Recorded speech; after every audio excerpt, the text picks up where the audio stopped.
Você tem medo do escuro? Então prepare-se, porque aqui cada sombra esconde uma história. Antes de começar, me diz uma coisa. De onde você está assistindo agora? E que horas são aí? Meu nome é Eduardo, mas todo mundo me chama de Seu Dadá. Tenho uma padaria pequena na saída da cidade, a Padaria Vila Esperança. Era do meu avô, passou para o meu pai e agora é minha. O forno a lenha tem mais de 70 anos e eu juro que às vezes ele parece vivo. Para ter pão quente na abertura às 6 da manhã, eu começo a trabalhar às 2 da madrugada. Sem falta. É um ritual. Chego, acendo as luzes, ligo o rádio antigo para fazer companhia e começo a preparar a massa. A cidade está dormindo e eu fico ali sozinho com meus pensamentos e o cheiro do fermento. Naquela quinta-feira algo estava diferente. O ar dentro da padaria estava pesado, com um cheiro estranho por baixo do aroma doce da farinha. Um cheiro de terra revirada, de coisa molhada e velha. Ignorei, pensei que fosse o tempo fechando lá fora. O rádio, sintonizado na Rádio Cidade, começou a chiar um pouco. Apertei o botão. Ele voltou ao normal. Fui para o fundo onde fica o forno a lenha. É o meu orgulho, mas também é a parte mais antiga do lugar. As paredes são de tijolos à vista, escurecidos pela fumaça de décadas. Quando abri a portinha de ferro para colocar a lenha, aquele cheiro de terra ficou mais forte, muito mais forte, e vinha de dentro do forno. Encostei o rosto na abertura, sentindo o calor que ainda restava da noite anterior. O cheiro era inconfundível. Terra de cemitério, daquelas frescas, cavadas recentemente. Recuei arrepiado. Aquilo não era normal. Respirei fundo, me convencendo que era impressão. Trabalho sozinho na madrugada há 20 anos. A mente prega peças. Voltei para a bancada e comecei a sovar a massa do pão francês. O rádio voltou a chiar. Dessa vez, em meio à estática, uma voz sussurrou. Era uma voz rouca de pessoa muito velha e sussurrava uma coisa só. Pão, pão. Desliguei o rádio na hora. O silêncio na padaria ficou pesado, só cortado pelo barulho da minha respiração e do vento batendo numa telha solta lá fora. Foi quando ouvi o primeiro barulho vindo da área do forno. Um arrastar de pés, lento, como se alguém estivesse andando em círculos ali no fundo. Tem alguém aí? Gritei, segurando um rolo de massa como se fosse uma arma. Nada. O arrastar parou. Engoli seco e decidi investigar. Peguei minha lanterna e fui até o corredor escuro que levava ao forno. A luz tremia na minha mão. Quando iluminei o canto, não tinha nada. Só a pilha de lenha, sacos de farinha e as paredes de tijolo. Aliviado, virei para voltar. E então ouvi, claro como o dia, um suspiro longo e cansado, bem atrás de mim. Um suspiro que saiu de dentro do forno apagado. Corri de volta para a bancada, o coração batendo tão forte que eu achava que ia sair pela boca. Precisava terminar o serviço. A massa estava quase pronta. Fui colocar os pães para descansar na forma, e foi aí que vi. Na massa lisa, antes de eu pôr nos tabuleiros, marcas apareceram. Eram marcas de dedos. Dedos finos, longos, que não eram meus. Alguém, ou algo, tinha tocado na massa enquanto eu olhava o forno. Joguei aquela massa fora com nojo. Minhas mãos tremiam. Fiz uma nova leva, desta vez sem deixar nada sair da minha vista. A madrugada estava me enlouquecendo. Coloquei os pães para assar no forno elétrico, não tive coragem de acender o a lenha. Enquanto os pães assavam, um cheiro delicioso começou a encher o ar. O cheiro normal de pão fresco. Isso me acalmou um pouco. Talvez realmente fossem só nervosismo.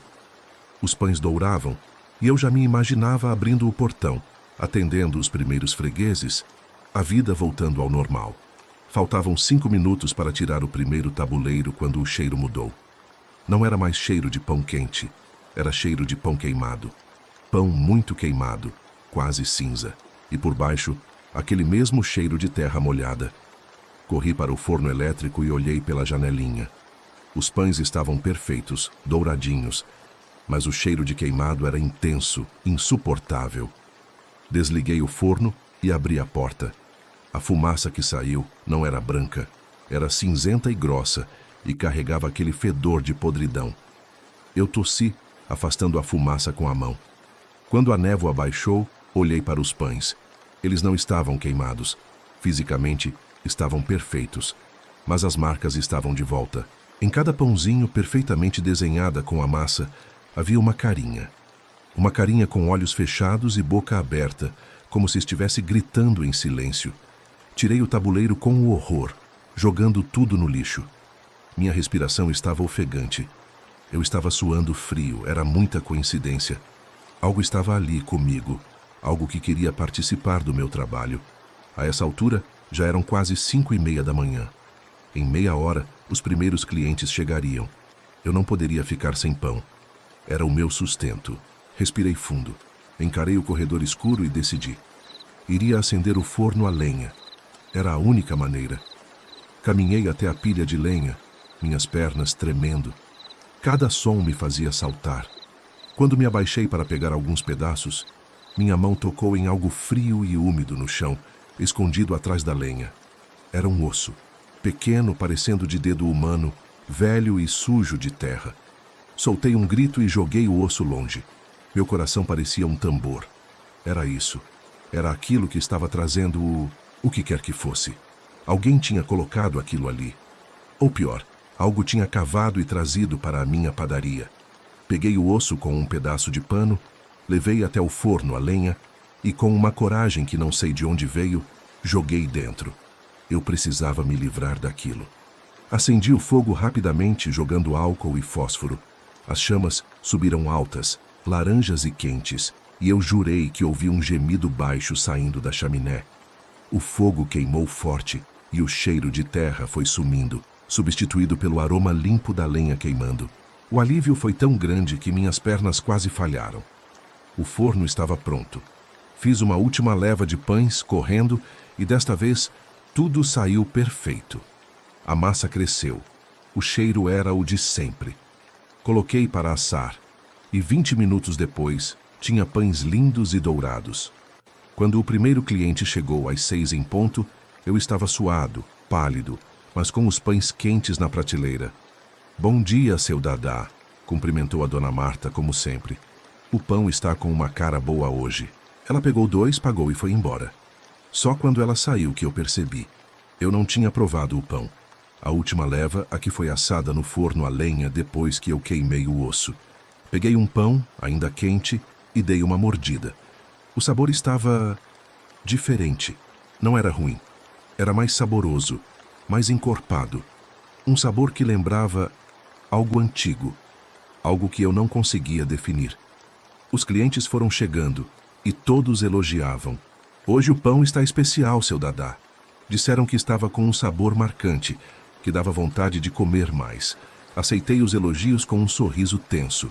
O dia passou e à noite, quando fechei a padaria, estava exausto. Mas havia um problema. A pilha de lenha estava baixa. Fui ao pátio dos fundos para buscar mais. Lá fora, a luz do poste iluminava o chão de terra batida. E foi quando eu vi. Ao redor do pequeno galpão onde guardo a lenha, o chão estava todo revolvido. E em vários pontos havia buracos rasos. Buracos do tamanho de uma cova pequena. E em cada um desses buracos faltava um pedaço de osso. Hoje, meus pães são os mais famosos da região. Dizem que tem um sabor que vicia, que não tem igual. Ninguém mais compra em outra padaria. E todas as madrugadas, quando chego às 2 horas, encontro um pequeno osso limpo, colocado bem no meio da bancada. E eu pego aquele osso, jogo no forno a lenha que já está esperando e começo a amassar a farinha, a água e o fermento. Porque eu entendi a regra. O segredo do meu sucesso não é a receita. É o ingrediente especial. E se eu não colocar, o assador noturno, aquele que vive no meu forno, fica bravo. E na noite passada, ele sussurrou no meu ouvido com aquele hálito de terra. A próxima fornada precisa de mais. O 7º andar do edifício Platinum parece normal de dia, com suas salas de vidro, plantas decorativas e o burburinho de gestores e estagiários. Mas à noite tudo muda. Meu nome é Raimundo e eu sou o faxineiro do turno da noite. Há 8 anos carrego comigo o peso do que aconteceu, um segredo que só as paredes vazias e os corredores silenciosos conhecem. Tudo começou em uma segunda-feira particularmente tranquila. O prédio, um conjunto de 20 andares de concreto e aço no coração da cidade, era meu território das 22 às 5 horas. Conhecia cada rangido no piso, cada maçaneta que emperrava, cada sombra que a lua projetava através das janelas do chão ao teto. Minha rotina era metódica. Começava no subsolo, com a garagem e os depósitos, e subia andar por andar, limpando a sujeira deixada pelo dia. Naquela noite algo estava diferente. O ar parecia mais pesado, como se estivesse cheio de alguma coisa além de poeira e o cheiro adocicado do produto de limpeza. Eu estava no 8º andar, passando o pano úmido no balcão da recepção quando ouvi um arrastar de pés, lento e deliberado, vindo do corredor leste. Parecia alguém caminhando com sapatos de sola de couro, daqueles antigos que rangem no chão. "Tem alguém aí?" perguntei, minha voz ecoando no vazio. O som parou. Fiquei imóvel, a mão ainda pressionada contra o balcão frio. Apenas o zumbido baixo dos freezers da copa, 2 corredores atrás, quebrava o silêncio. Respirei fundo. Devia ser o velho Arnaldo, o segurança, fazendo sua ronda. Mas a ronda do Arnaldo era às 23 horas em ponto. E o relógio de parede, com seus ponteiros luminosos, marcava 1h30 da manhã. "Arnaldo, é você?" Gritei novamente, pegando minha chaveira, um maço pesado que servia tanto para abrir portas quanto para me fazer sentir um pouco mais seguro. Nenhuma resposta. Encostei o rodo no balcão e caminhei em direção ao corredor.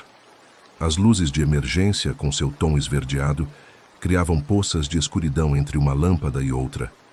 O corredor estava vazio, vazio e silencioso. Mais silencioso do que o normal. Até o zumbido dos freezers havia cessado. Foi então que senti um cheiro, um odor doce e enjoativo, de carne estragada que parecia emanar do duto de ventilação. Isso era novo. Isso nunca tinha acontecido antes. Besteira da minha cabeça, murmurei para mim mesmo, tentando me convencer. Trabalho solitário faz isso. A mente prega peças. Decidi ignorar e continuei meu trabalho, mas a sensação de being watched, de estar sendo observado, era esmagadora. Ao entrar na sala de reuniões do final do corredor, o cheiro ficou mais forte, quase insuportável. E foi quando vi, na mesa de vidro polido, longe de qualquer janela ou corrente de ar, uma única mancha úmida e pegajosa, do tamanho de uma mão espalmada. Era âmbar, translúcida, e cheirava exatamente como o odor no corredor. O coração acelerou. Aquilo não era resíduo de café, nem de refrigerante. Era algo orgânico, algo que não deveria estar ali. Limpei a mancha rapidamente, com um pano que joguei fora logo em seguida. A noite precisava acabar. Fui para o 9º andar, esperando deixar a sensação ruim para trás. Mas foi no 9º andar que os sussurros começaram. Eram vozes baixas, sobrepostas, como se várias pessoas conversassem ao mesmo tempo em um cômodo fechado. Não dava para distinguir palavras, apenas um murmúrio contínuo e ansioso. Parecia vir de dentro das paredes. Apertei o radiocomunicador. "Base, aqui é o Raimundo, no 9º. Tá tudo bem aí embaixo, Arnaldo?" A estática cortou o ar por um momento antes da voz sonolenta do segurança responder. "Tudo tranquilo, Rai. Por quê? Tá ouvindo coisa de novo?" Ele riu baixo. Arnaldo sempre brincava que eu tinha imaginação de faxineiro. Não, deixa pra lá. Só confirmando." Desliguei. Eu não era homem de imaginação. Era homem de trabalho, de rotina. 8 anos no mesmo serviço te ensinam a diferença entre um barulho normal e um anormal. E aquele murmúrio era a definição de anormal. Ele me seguia. Quando eu entrava em uma sala, ele vinha do corredor. Quando eu voltava para o corredor, ele vinha da sala que eu acabara de deixar. Era um jogo de gato e rato sonoro. A gota d'água foi no 12º andar, o andar da antiga diretoria. A empresa faliu há anos e o espaço estava vazio, à espera de um novo locatário. A porta de vidro fumê estava trancada, a chave guardada com o síndico, mas ao passar por ela vi uma figura, uma silhueta alta e magra, de costas para mim, parada no meio da sala vazia. Não era um reflexo. Era sólida. E mesmo na penumbra, dava para ver que as roupas eram escuras e antiquadas, como um terno dos anos 50. O sangue gelou nas minhas veias. Bati no vidro. Oi, quem é você? Como você entrou aí? A figura não se moveu, não reagiu. Apenas continuou ali, estática. Corri até a escada de emergência. Desci 2 degraus de cada vez e peguei o elevador de serviço até o saguão principal, onde Arnaldo estava em sua cabine, assistindo a uma novela reprisada em uma tela pequena. Tem alguém no 12º, disse, ofegante. Na sala da diretoria velha. Arnaldo olhou para mim espantado. Rai, isso é impossível. A chave está com o síndico, lembra? E a porta do andar está com aquele cadeado novo. Juro por Deus, Arnaldo. Eu vi. Uma pessoa. Vem comigo, por favor. Relutante, ele pegou a lanterna e o cacetete e subimos juntos. A porta do 12º andar estava, de fato, trancada com o cadeado. Arnaldo destrancou e entramos. O corredor estava vazio. A porta de vidro da antiga diretoria também estava trancada. E a sala estava vazia. Completamente vazia. Não havia poeira, não havia móveis, não havia pegadas no chão limpo. Você está precisando de férias, amigão, disse Arnaldo dando um tapinha no meu ombro. Esse serviço noturno está mexendo com sua cabeça. Eu não consegui dormir naquele dia. Fiquei revirando na cama a imagem daquela silhueta gravada atrás das minhas pálpebras. Na noite seguinte, quase não consegui ir trabalhar. Um medo irracional, um frio na espinha que eu nunca tinha sentido, me paralisava. Mas contas precisam ser pagas. Voltei. Desta vez, levei uma garrafa de café forte e uma determinação férrea de ignorar tudo. Foquei no trabalho. Aspirei, limpei, esfreguei. O cheiro doce tinha sumido, os sussurros também. Até me senti aliviado. Talvez realmente tivesse sido só estresse. Fui para o 18º andar, o último que limpava antes do térreo. Era o andar de uma corretora de valores, com mesas de escritório enfileiradas como em um labirinto. Enquanto passava o aspirador de pó perto de uma estação de trabalho, o computador dela ligou sozinho. A tela azul acendeu a sala escura, e então letras pretas começaram a se formar, uma a uma, como se alguém estivesse digitando lentamente do outro lado. Raimundo, eu congelei. O aspirador de pó roncou até eu desligá-lo. Você sempre limpa tudo, não é? Mais letras apareceram. Mas alguns despejos não saem com produto de limpeza. O coração batia tão forte que eu sentia na garganta. Minhas mãos suavam. Eles precisam ser esquecidos. A tela piscou e um documento em branco abriu. Cursor piscando. E então uma imagem começou a se formar. Era uma fotografia em preto e branco, de baixa qualidade. Mostrava um homem, vestido com um terno escuro e chapéu, daqueles antigos, em pé na sala da antiga diretoria no 12º andar. Era a mesma silhueta. Ele estava de costas. E aos poucos, muito lentamente, na imagem pixelada, sua cabeça começou a virar. Não queria ver. Não queria ver o rosto. Meu instinto gritava para correr, mas meus pés estavam pregados no chão. A cabeça na tela girou, girou, e não havia face. Onde deveria haver um rosto, havia apenas uma sombra lisa e sem feições. Um grito abafado escapou dos meus lábios. Desliguei o monitor na tomada, apanhei minhas coisas e corri em direção ao elevador. No saguão, Arnaldo já havia ido embora. Seu turno acabava às 4. Eu estava sozinho. Tremendo, liguei para o meu supervisor e disse que estava passando mal, que precisava ir para casa. Ele reclamou, mas aceitou. Nos meses seguintes, tentei me convencer de que tinha sido um pesadelo, um surto. Troquei de turno. Consegui um emprego de dia em uma escola, mas nunca mais fui o mesmo. O medo tinha raízes profundas. Anos depois, encontrei um ex-funcionário do edifício Platinum em um bar. Bebemos algumas cervejas e, por fim, eu, hesitante, perguntei se ele sabia de alguma história estranha do prédio. Ele ficou sério. O prédio foi construído nos anos 60, ele disse baixando a voz. O primeiro síndico, um cara chamado Heitor, era um sujeito muito rígido, muito controlador. Dizem que ele descobriu um desfalque nas contas do condomínio. Mas em vez de levar a polícia, decidiu acertar as contas sozinho. Acontece que a briga deu errado. Ele matou o administrador ali mesmo no 12º andar. Escondeu o corpo, dizem que dentro das próprias paredes do prédio, durante uma reforma. O corpo nunca foi encontrado. O Heitor sumiu pouco depois, virou lenda. E ele, como ele se vestia? Perguntei, minha voz quase um sussurro. O ex-funcionário tomou um gole longo. Sempre de terno escuro e chapéu. Até dentro do prédio. Diziam que era a vaidade dele. Fiquei mudo. A peça final do quebra-cabeça havia se encaixado de uma forma horrível. Ele não estava me assombrando. Ele estava supervisionando, cuidando do seu domínio, da mesma forma que eu cuidava da limpeza. E talvez na mente distorcida daquela coisa, alguns despejos, como a memória do seu crime, realmente não saíssem com produto de limpeza. Eles precisavam ser varridos para o esquecimento, por gerações de trabalhadores noturnos desavisados. Até hoje, quando passo na frente do edifício Platinum, olho para o 12º andar. E às vezes, só às vezes, jurar ver uma silhueta alta e escura atrás do vidro fumê. Não uma ameaça, não um aviso. Apenas uma presença.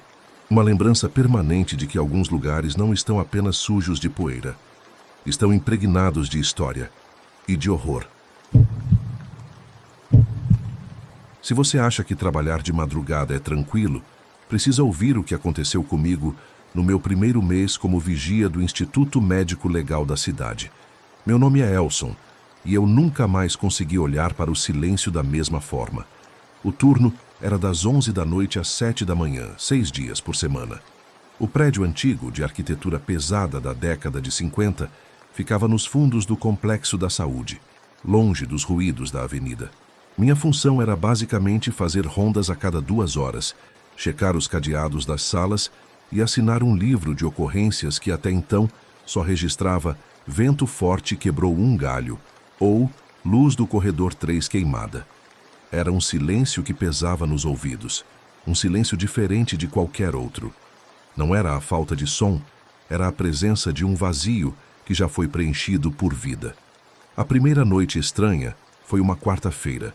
Eu estava na minha segunda ronda, pelo corredor central que levava aos refrigeradores. O ar cheirava sempre ao mesmo tempo a desinfetante e algo levemente adocicado, um cheiro que gruda no fundo da garganta. Naquele dia, porém, senti um odor diferente. Um cheiro de terra molhada e carne passada. Pensei que fosse algum corpo que tinha chegado naquele dia, algo de um acidente, e ignorei. Na ronda das 3 da manhã, o cheiro estava mais forte. E veio acompanhado de um som. Um ruído baixo, úmido, como se alguém estivesse arrastando um saco pesado de serragem pelo chão de cimento, vindo da sala de autópsias à sala 4. O coração disparou. A regra era clara. Em caso de qualquer anomalia, acionar o rádio e aguardar reforço. Mas, e se fosse um rato? Um vazamento? Eu era um novato. Não queria passar por covarde. Tem alguém aí? Minha voz saiu fraca, engasgada pelo medo. O arrastar parou. Fiquei paralisado, a mão suando sobre o cabo da lanterna. Apenas o zumbido baixo e constante das geladeiras industriais quebrava o silêncio. Respirei fundo, enfiei a chave na porta e abri. A sala estava escura e vazia. As mesas de aço inoxidável reluziam fracamente sob a luz da minha lanterna. Tudo estava no lugar. Limpo, estéril. Só o cheiro de terra podre parecia mais intenso ali dentro. Fechei a porta rápido, tranquei e anotei no meu relatório. Provável infiltração no forro causando odor característico. Eu mesmo não acreditava nisso. Nas noites seguintes, a sensação de estar sendo observado tornou-se constante. Era como se os próprios corpos sob os lençóis brancos nos refrigeradores estivessem conscientes da minha presença. Comecei a ouvir sussurros. Não eram vozes claras, mas sim um farfalhar baixo, como de folhas secas sendo amassadas que parecia vir de dentro da sala de espera dos familiares, sempre vazia à noite. Certa madrugada, a loucura de verdade começou. Eu estava no meu posto, tentando me distrair com um jogo no celular, quando o sistema de monitoramento, um monitor antigo com 4 câmeras em preto e branco, captou um movimento. Na câmera 3, a do corredor dos refrigeradores, uma sombra se moveu rápido, sumindo da visão. Apertei os olhos. Era um inseto? Um reflexo? Minhas mãos começaram a tremer. Olhei para a câmera de novo. E então vi. Na câmera 2, a da sala de autópsias 4, uma das mesas estava coberta. Eu tinha certeza absoluta de que, na ronda anterior, todas as mesas estavam limpas e descobertas. O suor escorria pela minha têmpora. Peguei o rádio. Base, aqui é o Vigia Elson, no IML. Solicito confirmação para a sala 4. A estática foi a única resposta. O rádio, que sempre funcionou perfeitamente, agora só emitia um ruído branco e cortante. Era eu e aquilo, o que quer que fosse. Decidi enfrentar. Não dava mais para fugir. Com a lanterna em uma mão e o cacetete na outra, caminhei até o corredor dos refrigeradores. O cheiro de terra podre era agora avassalador, misturado com um forte odor de cloro. A porta da sala 4 estava entreaberta. Eu a tinha trancado.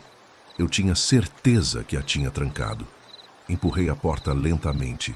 O rangido das dobradiças pareceu um grito naquele silêncio mortal. Apontei a lanterna para dentro. A mesa do fundo, sim, estava coberta com um lençol branco. E sob o lençol, delineava-se claramente a forma de um corpo adulto. O coração parecia querer sair pela minha boca. Era impossível. Os corpos ficam nos refrigeradores, nunca nas salas de autópsias à noite. Protocolo de segurança. Dei um passo para dentro. O ar estava gelado, muito mais frio que no corredor. E então o som voltou. Não era mais um arrastar. Era um respiro. Um respiro profundo, rouco e cheio de líquidos, vindo de debaixo do lençol. Eu congelei. O terror absoluto me pregou no chão. O lençol começou a se mover, muito lentamente, como se alguém estivesse se virando debaixo dele. A forma que antes era plana agora tinha contornos.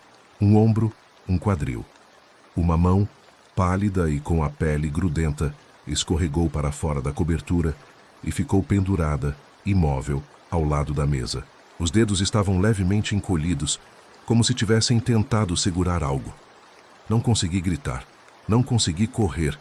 Só conseguia olhar para aquela mão inerte, a ponta dos dedos escurecida por uma sujeira marrom que parecia terra. O respiro rouco parou.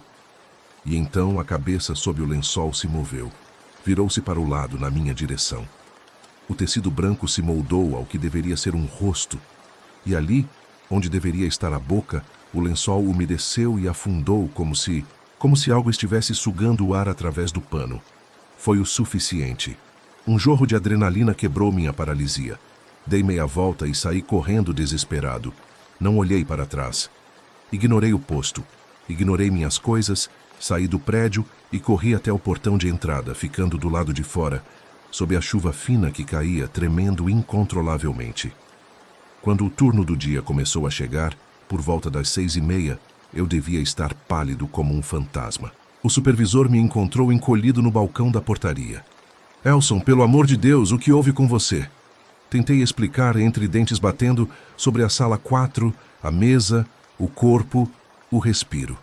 Ele me olhou com uma estranha mistura de preocupação e reconhecimento. Sem dizer uma palavra, ele pegou a chave e nós voltamos para a sala 4. A porta estava trancada. Ele destrancou e entrou. A sala estava exatamente como eu a tinha visto na minha primeira ronda. Limpa, iluminada pela luz do dia que entrava pela janela alta, com todas as mesas de aço brilhantes e vazias. Nenhum lençol, nenhum corpo, nenhum cheiro além do desinfetante. É a sala, disse o supervisor com um suspiro cansado. A gente devia ter te contado. O primeiro vigilante noturno que este prédio teve, décadas atrás, era um coveiro que fazia bico. Diz a lenda que ele se envolvia com tráfico de órgãos, roubava corpos de indigentes para vender. Um dia, um desses corpos que ele estava preparando, na mesa 4, não era um indigente. Era um jovem de uma família importante, que tinha morrido em um acidente não natural. A família armou uma emboscada. Ele foi pego aqui dentro. O fizeram deitar na própria mesa onde profanava os mortos, e o sufocaram com um lençol. Eu fiquei em silêncio, a história ecoando na minha mente. Desde então, ele continuou, quem faz o turno da noite às vezes ouve coisas, vê coisas, principalmente na sala 4. Ele não assombra o lugar, entende? Ele ainda está preso no momento do seu crime. Ele ainda está trabalhando. Pedi demissão na mesma hora. Levei meses para conseguir dormir direito sem ter pesadelos com aquele respiro úmido e a silhueta sob o lençol. O silêncio, para mim, nunca mais foi apenas a ausência de som. É um espaço que pode ser preenchido a qualquer momento. E no meu caso, foi preenchido pelo som de um homem morto, tentando respirar pela última vez, para sempre. Meu nome é Lara e trabalho como enfermeira no turno da noite há 6 anos no Hospital Santa Clara. Quando entrei na profissão, imaginava que o maior desafio seriam plantões cansativos ou pacientes difíceis. Nunca imaginei que aprenderia a temer o silêncio que desce sobre os corredores depois da meia-noite, tão pesado que parece respirar junto com você, acompanhando cada um dos seus passos enquanto faz as rondas solitárias. Tudo começou há 3 meses, quando fui transferida para o setor de pediatria. A ala infantil à noite é um lugar estranhamente vazio e contraditório. Os brinquedos coloridos nas prateleiras parecem aguardar por crianças que não virão.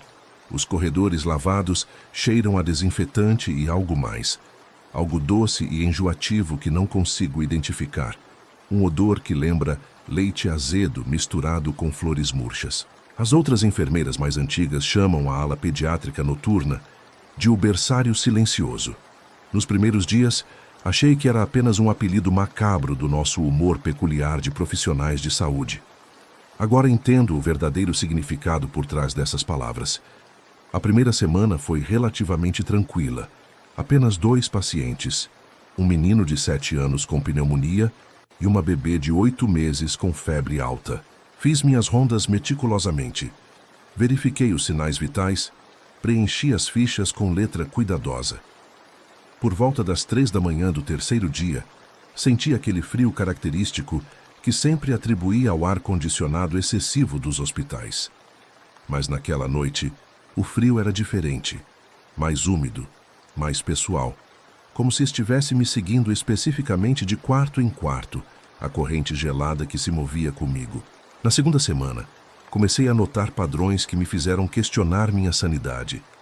Sempre entre 3 e 4 da manhã, os monitores do leito 204, sempre vazio, sempre preparado para uma emergência que nunca vinha, acendiam subitamente, como se alguém estivesse conectado às máquinas. Pressão arterial normal, batimentos cardíacos estáveis, saturação de oxigênio perfeita. Eu corria para ver, coração acelerado, mas o leito continuava imaculadamente vazio, os cabos desconectados caídos no chão como serpentes inertes. Descartei falha elétrica, anotei no relatório com mãos trêmulas. O técnico de manutenção veio na manhã seguinte, verificou toda a fiação e não encontrou nada de anormal. 2 semanas atrás, os sons começaram. Sussurros vindos do quarto de brinquedos no final do corredor. Não eram vozes de criança. Não exatamente. Era como se alguém estivesse tentando imitar o jeito que crianças falam, mas com uma voz rouca e cansada, como se cada palavra exigisse um esforço enorme. Enfermeira, brinca comigo. Corria até lá, lanterna em punho. E o quarto estava sempre vazio. Os brinquedos perfeitamente arrumados nas prateleiras, os bonecos com seus olhos de plástico vazios, encarando a porta como se esperassem por algo. Comecei a questionar meu sono e minha sanidade mental. Tomei café mais forte, lavei o rosto com água gelada nas pausas. Nada adiantava. Os sussurros voltavam todas as noites, sempre no mesmo horário, sempre com a mesma pergunta. Na última quarta-feira, a coisa escalou para um nível que me fez tremer até hoje. Eu estava conferindo a medicação no carrinho quando ouvi risadas vindas do corredor principal.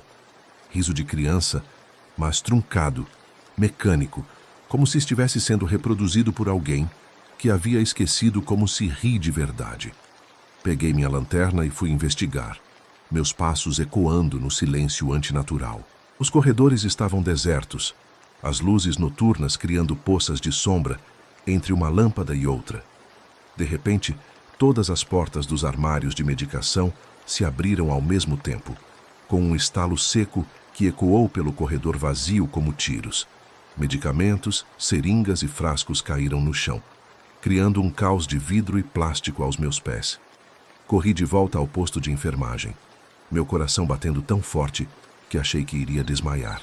Quando cheguei, todas as fichas dos pacientes estavam espalhadas no chão e alguém, ou algo, havia escrito com caneta vermelha em uma delas: "Preciso de cuidados". A letra era irregular, trêmula, como se escrita por uma mão muito pequena ou muito fraca. Foi quando decidi falar com a dona Marta, a enfermeira mais antiga do hospital, uma mulher que trabalha nos turnos da noite há 30 anos. Ela me olhou com uma pena que doía mais que qualquer descrença. "Lara", ela disse, sua voz cansada, carregando o peso de 3 décadas de segredos noturnos. "Alguns lugares acumulam mais do que poeira e histórias. A ala pediátrica, bem, nem todas as crianças vão embora quando deveriam. Algumas ficam presas aqui, entre um mundo e outro, confusas e assustadas." Ela não quis dizer mais nada, apenas me deu um pequeno crucifixo de madeira gasto e me disse para manter meu turno, que aquela coisa não gostava de novidades e se alimentava do medo dos vivos. Ontem à noite foi a pior de todas. Estava fazendo round sozinha quando ouvi choro vindo do leito 204. O leito que nunca tem ninguém. O choro era baixo, sufocado, como se quem chorasse estivesse tentando não fazer barulho, escondendo-se de algo. Peguei minha lanterna, minhas mãos tremendo tanto que quase a deixei cair e fui até lá. A porta estava entreaberta, algo completamente contra todos os protocolos de segurança do hospital. Dentro do quarto, a forma sob os lençóis era pequena, infantil, ocupando exatamente o centro da cama. Os monitores mostravam sinais vitais perfeitos, os gráficos subindo e descendo em ritmo constante. E então a forma se virou lentamente, e eu vi que não havia rosto sob a coberta, apenas uma sombra profunda e vazia onde um rosto deveria estar. Uma escuridão que parecia sugar a luz do ambiente. "Minha enfermeira favorita", sussurrou uma voz que vinha de todas as direções ao mesmo tempo, ecoando dentro da minha própria cabeça. "Você cuida tão bem de mim. Fique comigo. Todas as outras foram embora, mas você vai ficar, não vai?" Saí correndo, tropeçando nos meus próprios pés, meu coração batendo descontroladamente. Quando voltei com o segurança, o quarto estava vazio, os monitores desligados, a cama perfeitamente arrumada, como se ninguém jamais tivesse se deitado nela. Agora estou aqui, sentada no meu carro no estacionamento escuro, olhando para as portas automáticas do hospital como se fossem a entrada para o inferno. Meu turno começa em 10 minutos. Sei que preciso entrar. Preciso cuidar das crianças de verdade que estão lá dentro, dependendo dos meus cuidados. Mas também sei que algo me aguarda no terceiro corredor. Algo que acha que sou sua enfermeira particular, sua companheira noturna eterna. E o pior não é o medo. É saber que em algum lugar dentro de mim, começo a aceitar que essa é minha nova rotina noturna. Que talvez eu esteja me tornando parte deste lugar, tanto quanto aquela coisa que me chama todas as noites. Meu nome é Márcio, e eu sou porteiro do edifício solar das Acácias há 5 anos. Trabalho no turno da noite, das 23 às 7 da manhã. Todo mundo acha que é um trabalho tranquilo, só abrir o portão e receber encomendas. Ninguém sabe das coisas que acontecem aqui depois da meia-noite. O Solar das Acácias é um prédio de alto padrão, com apenas 12 andares e 3 apartamentos por andar. Moram aqui doutores, empresários, gente importante. De dia é movimento de Mercedes e BMW. Depois das 22 horas, vira um cemitério de luxo. E eu, sozinho na portaria, sou o coveiro. Naquela sexta-feira, tudo começou normal. O senhor do 1004 chegou bêbado como de costume. A família do 1202 foi para a praia e deixou o apartamento vazio. Fiz minha primeira ronda externa às 23 horas e 30 minutos. Verifiquei os portões, a garagem, tudo fechado. Na minha volta para a portaria, vi uma mulher parada na frente do elevador social. Ela estava de costas, vestindo um casaco vermelho. Não era de nenhum apartamento que eu conhecia.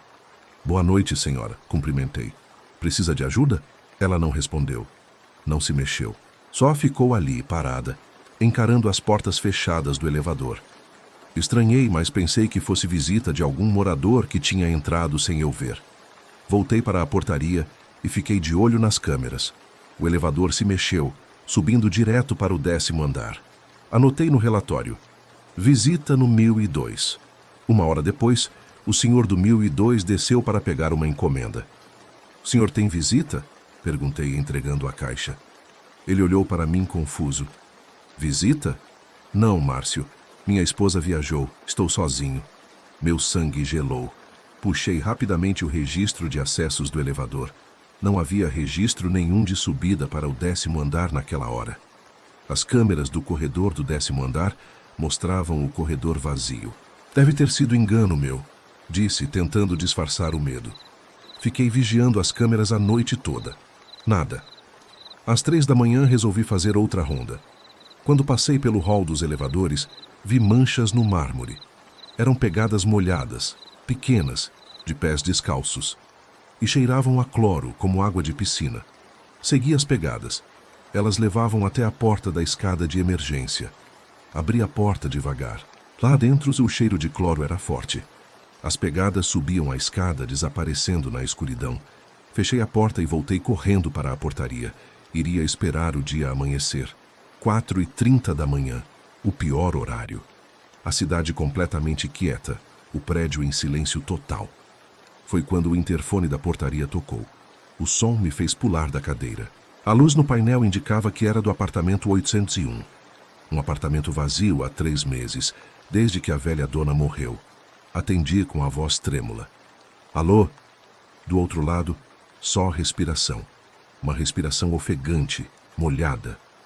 Quem está aí? Perguntei. A respiração parou. E então uma voz sussurrou tão baixa que quase não dava para ouvir. Deixa ela entrar, Márcio. Desliguei o interfone com força. Minhas mãos estavam geladas. Como sabiam meu nome? O apartamento estava vazio. Eu mesmo tinha fechado as chaves do lugar na semana passada. Olhei para as câmeras.